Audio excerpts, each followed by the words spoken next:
Livro de Josué, capítulos 5 e 6. Quando todos os reis amorreus a oeste do Jordão e todos os reis cananeus que viviam junto ao mar souberam como o Senhor havia secado o Jordão para que os israelitas atravessassem, perderam o ânimo e se encheram de medo por causa deles.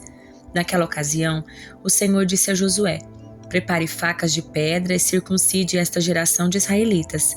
Então Josué preparou facas de pedra e circuncidou toda a população masculina de Israel em Gibeate e Aralote.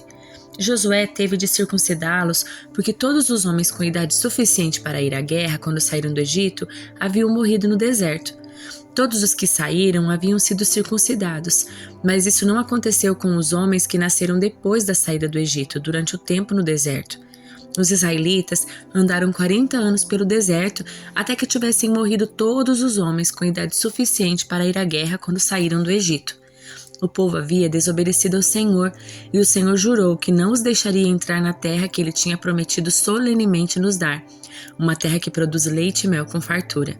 Assim, Josué circuncidou os filhos dos israelitas que haviam crescido e tomado o lugar dos seus pais, pois não tinham sido circuncidados no caminho. Depois que toda a população masculina foi circuncidada, o povo permaneceu no acampamento até os homens se recuperarem.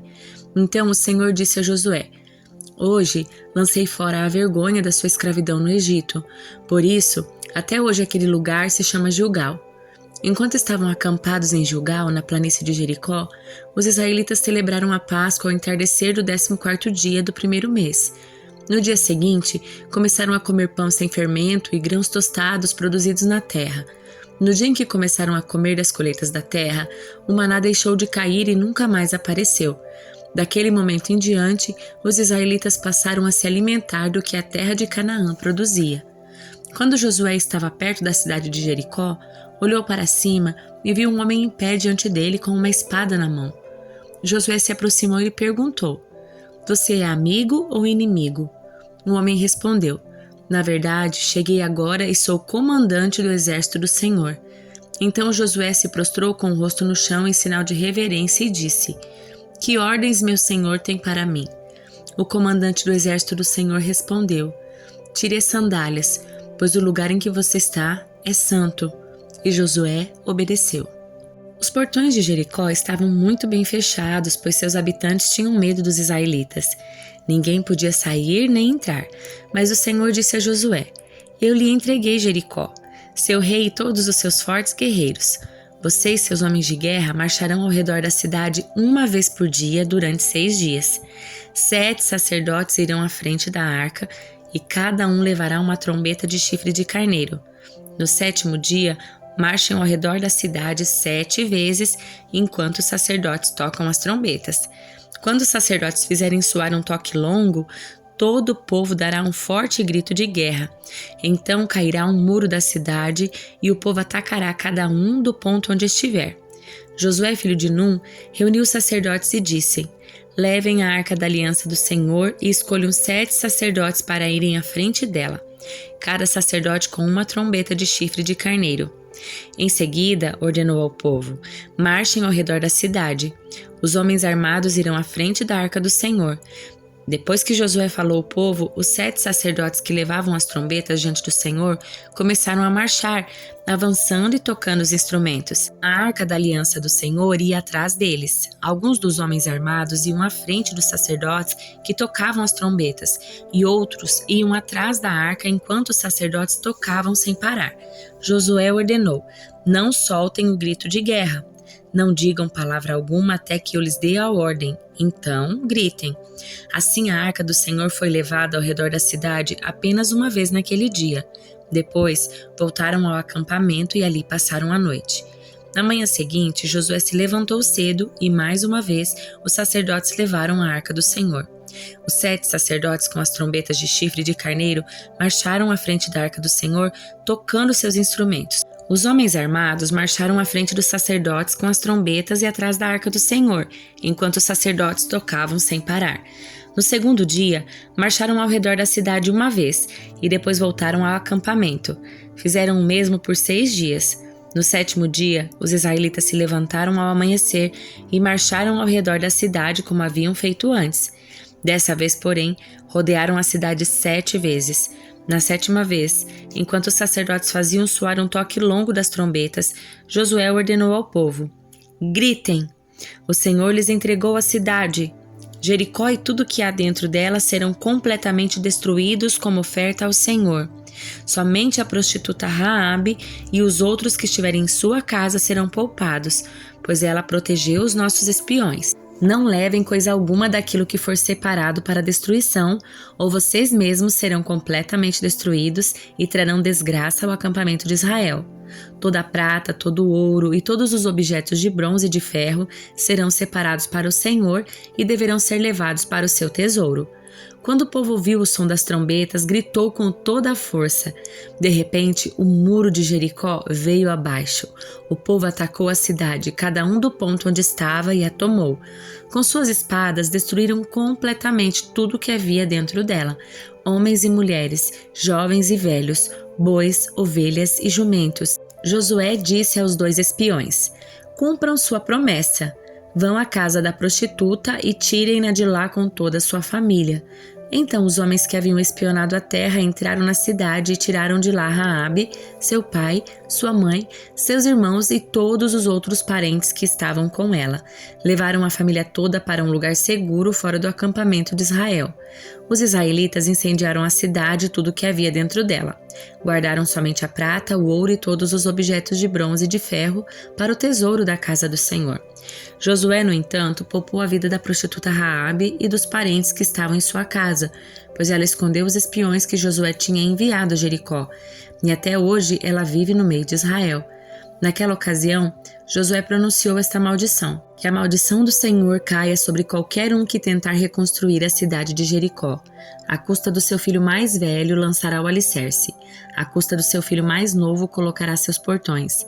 Assim, o Senhor estava com Josué, e sua fama se espalhou por toda a terra. Salmo de número 49. Ao regente do coral, salmos dos descendentes de Corá.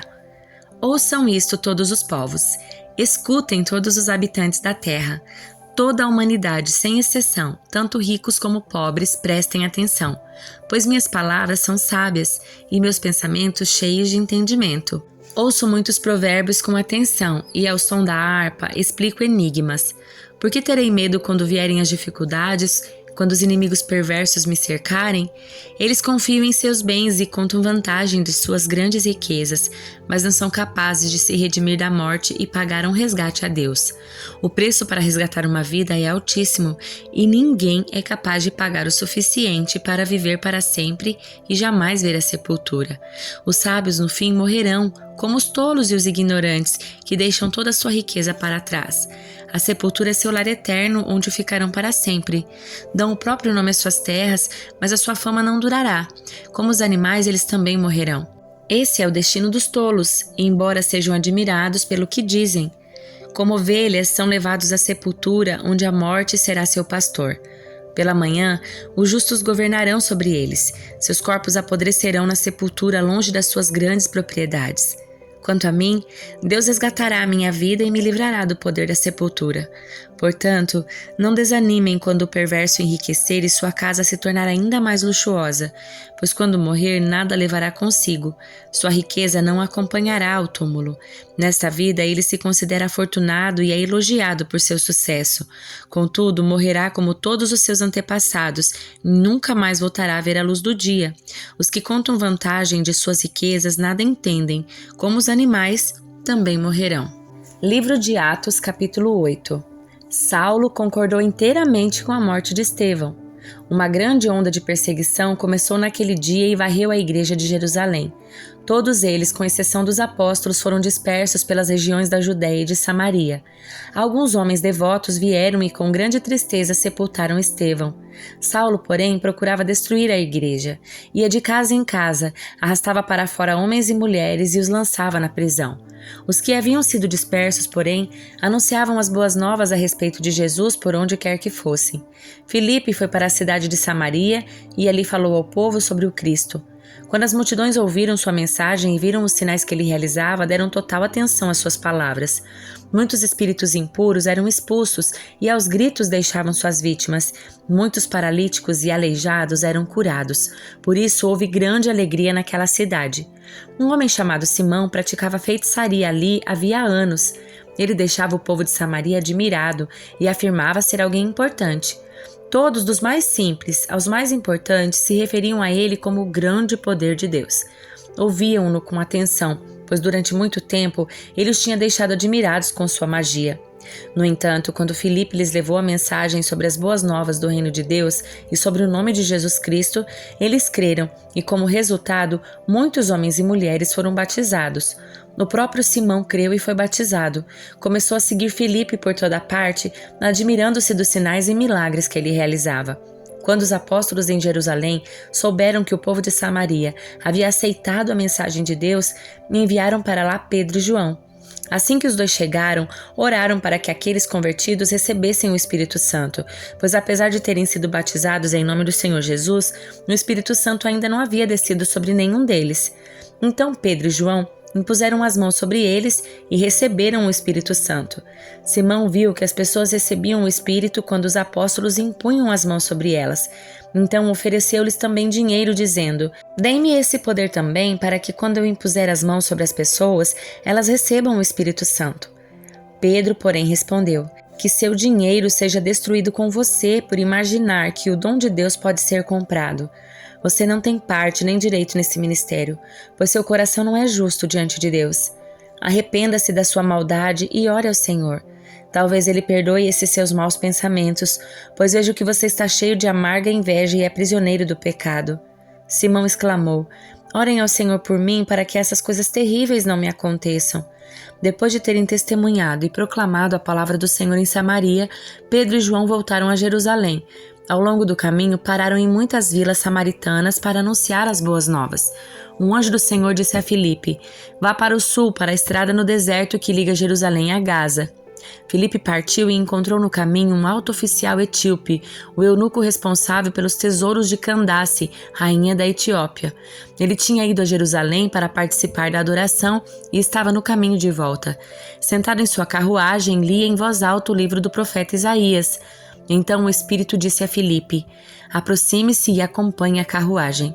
Filipe correu até a carruagem e, ouvindo que o homem lia o profeta Isaías, perguntou-lhe: "O senhor compreende o que lê?"